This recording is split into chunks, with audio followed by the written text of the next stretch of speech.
Take one. It is a beautiful autumn day in South Africa, and I'm joined by two Ghana cricketers, Matthew Breetzke and Wiaan Mulder. Gents, how are we doing?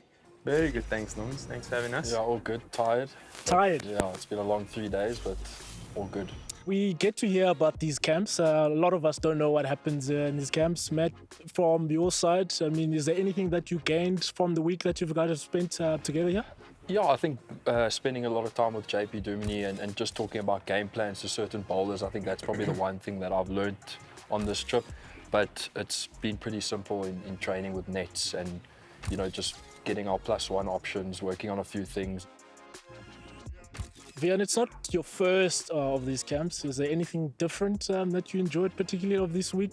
Yeah, I've been at one or two. I generally don't enjoy them that much, to be honest. I find the camps like it's quite like cram sessions in a way. Yeah. And I think we just came from a season where you get to these camps and you like feel like you have to do something different all of a sudden, add shots and add this, compared to when you're playing during the season, you do what kind of is working for you, and that's how you get good results. So I think the way I try to approach it this year is rather than trying to change too much, rather going with what I've got and try and strengthen that and really focus on execution rather than reinventing the wheel, which I think can happen at camps like this because it's the first time you really spend time with these coaches during the season, usually with your domestic teams, and here and there you get maybe a small series, but when you have 5 days of training with them, there's quite a lot, I think, of value that everyone thinks they can add in that period, especially you have to upskill to play for South Africa. Yeah. That's just the crux of it, really. So, yeah, I'm like mixed feeling about camps, really. Yeah. It's been a long season in South Africa. We ended up with the CSA T20 Challenge, and you guys are both part of DSG SA20. Talk us through how you feel right now. Supposed to be off season. How is the body feeling, and how are you looking forward to this next phase where there's actually no downtime for you? Yeah, it's tough, I think. But you know, when you're playing for the pros, there's a whole different mindset and like renewed energy. So my body is tired, but you know, when you're playing for the pros, like I say, it's a renewed energy. So I'm looking forward to it, and yeah, it's still a long winter for me as well. I've got a couple of other tours going, so yeah, but I'm looking forward to it. I can't complain. And for you, Wiaan, how's the body? You're the all-rounder here. Yeah, its body's good. I think downtime doesn't always do me very well, to be honest. I feel like I just get stiff and a lot of gym time takes me a long time to get back to bowling fit, where I'd rather carry on playing. I've been in England. I left pretty much a day after the season. I was supposed to play in England and then got an opportunity to come here, so I didn't actually play there and had a couple of days off. But generally, yeah, I think it's more about the mind being fit than the body, really. I think we kind of just tick over as we go. Like Maddie, we've both got quite a lot of cricket coming up, so I mean, there's no point in thinking downtime would have been great. I think we're both really excited for what's ahead, and we'd rather focus on it in a positive way and be optimistic. Is there anything that changes, Matt? I mean, to now, you've been playing cricket throughout the year. Is there anything that you have to do differently to kind of prepare yourself for, I mean, the type of season that you're having now? No, I think, like Vesey said, I think it's just about staying mentally sharp. I think when you're playing a lot, you can get mentally tired. My body's usually pretty in good shape, and I work hard in the gym and stuff. But mentally, that's probably the biggest thing, is staying mentally on it every game. I think that's most important for me. Yeah. You guys have gone to gun schools. I'm going to call them that. One of us. I started already. One keeps continuing producing a lot of South African players, which is St. Stithians. And of course, you went to Grey High School in Gqeberha. Talk us through your years at school. Is there anything that stands out for you for some of the time that you spent at Grey High? Yeah, I loved my time at school. I think I wasn't always the perfect schoolboy. I was a little bit rough around the edges, so got in trouble a little bit with the teachers and stuff like that. But yeah, I love my time there. Whenever I get a chance, I go back there and see everyone. So it's always nice going back and seeing everyone there. Yeah. Wiaan? There's Mapaka, there's Kagiso Rabada, Ryan Rickleton, Josh Richards, your teammates. So many. Seems Ackerman, I think, is another one. Seems to be a pipeline that's working for South African cricket. how's your journey coming from Saints? Yeah, I think the thing that Saints does really well at the moment is they get the right players. They get people from primary schools all over Joburg really to come to Saints. I think I love my time at Saints. I was a little Afrikaans guy going to Saints, which was a massive learning curve for me. But I think if I didn't have that transition, I would have been a lot different human right now. It's the same as with my cricket journey really. I think the ups and downs have been really good for me as a person. And in the end, that's really what makes, I think Saints produces wholesome people. I don't know if that's one way to put it, but more people who are capable of doing many things in many different fields. And I think that's why they succeed in many different fields and not just in cricket. Yeah. I'd mentioned... Same as great, really. Yeah. Sorry. Yeah. Luto Spamla is another one. I mean, there's many Siya Kolisi. That's a big one. That just ends it all there. Yeah, I think they're just World Cup winning, so there's no pressure, Matt.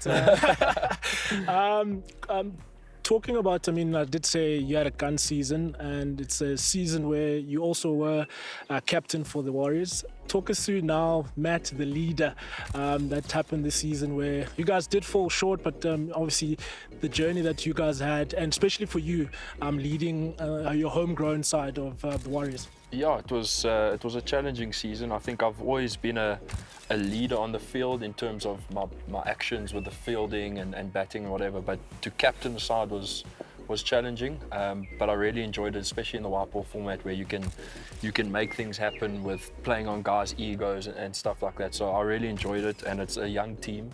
So, you know, I think there's a lot of growth there in the Eastern Cape, and hopefully we can keep building on what we've got there. And what did Robbie P bring to your group of guys? Because you, I mean, in terms of the brand of cricket, I think your most exciting side in the country to watch. Wiaan might disagree with me, but from a brand point of view, you are very exciting. What did he bring differently to you guys? Yeah, I mean, everyone knows Robbie P. He's all about taking the positive option, and I think there's a guy like Andile Mogokano who came through working with Robbie P. He's showing the fruits now. It's just like giving guys freedom to do what they are good at, and if they fail at it, it's okay. So yeah, he's been really good, and I think the one thing about Robbie P is tactically he's a genius when it comes to thinking about cricket. So he's grown my game a lot on thinking about the game. So yeah, he's been really good. And Wiaan, I still remember the Wiaan who came to the Lions change room in his school uniform. Yeah. And here we are, years down the line, almost looking at you now as one of the senior players in that Lions setup. Yeah. How's that journey been for you, Wiaan, from a young schoolboy to now an established franchise cricketer and a Protea? Yeah, I mean, there's been so much growth. I think if I look back, the cricketer I was then compared to the cricketer I am now, it's sort of chalk and cheese really. And I think everybody's journey is different, and like I mentioned earlier, there's so much good and bad that happens during your career that I think in the end, if you take the learnings, you get better and better. So I think the fruits are really in time spent in trying to grow.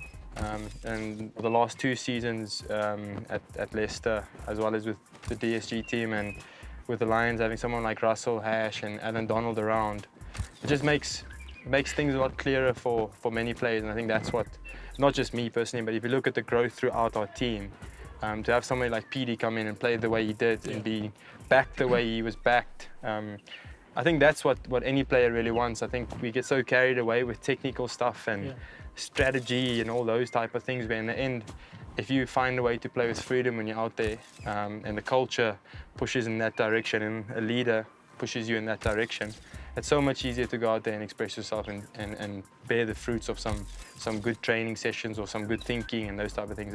It's really difficult if that's not the case. And that's something I felt has really grown my game over the last 2 years, is the environments I've been in. Yeah. And for you, Matt, I mean, how important is it in a good environment being in terms of helping, I mean, I'm going to say younger cricketers, because you're one of the leaders now. How important is a good environment?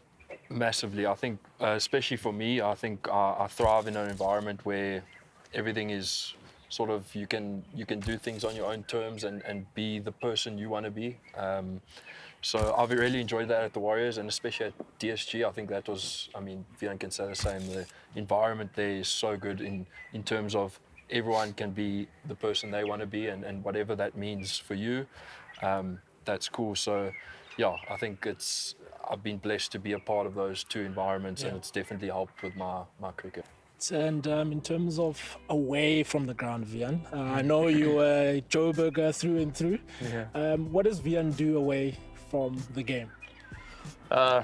Sport mad, to be honest. I spend time with family, but generally in all my off time I play golf, paddle, and spend time with friends. I can't be alone. I've never been someone who's, from when I was little, I've had a little brother, and then I had a girlfriend from when I was 13 who's my wife now. So always been with somebody, and I try and spend as much time with people as I can. So that's me away from the field. I don't know.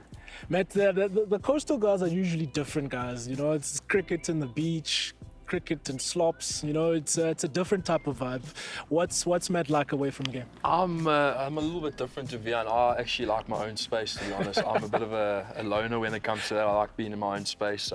But yeah, chilling with my mates off the field and really just like not thinking about cricket is what's best for me. A little bit of paddle and stuff like that, but not into golf.